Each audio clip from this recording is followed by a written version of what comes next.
Ladies and gentlemen, my name is Greg Michalowski. Today's date is January 13, 2015. I'm going to talk to you a little bit about the euro versus US dollars. It remains in the box. What box am I talking about? Well, let's follow my cursor here as I go down from the 118.76 level down to the 17.43 level.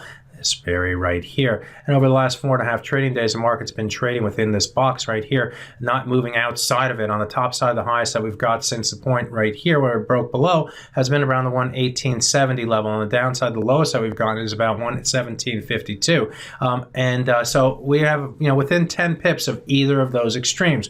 Now, what's the importance of these extremes? Well, I need to go to the monthly chart. And if I take a look at this low right here, going back to June of 2010, that level comes in at the 1.1876 level. So that's our high ceiling.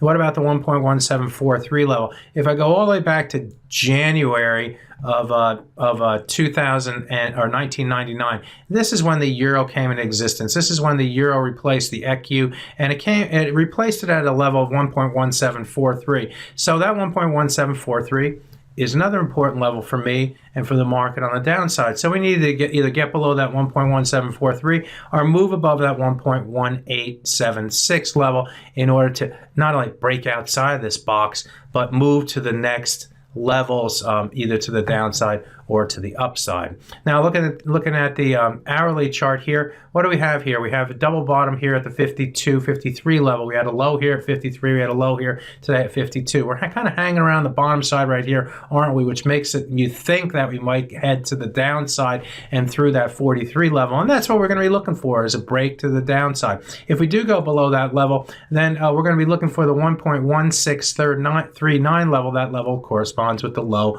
going back to 2005. So keep that in mind. But until then, the buyers are still coming in here, leaning against this level. Why? Because there's a lot of shorts in the market. There's a lot of shorts in the market. And when the longer the market stays near the bottom without breaking through the lows, those shorts get a little bit more nervous.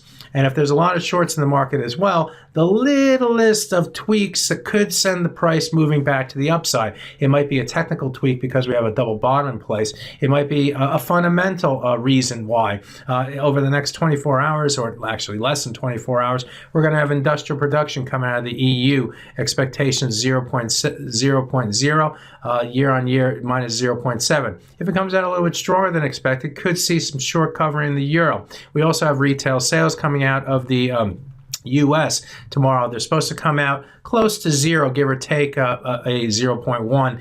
But if you take out X, auto, and gas, they're supposed to rise by 0.5. Of course, oil prices come down much lower, so that's going to have an impact on the total retail sales.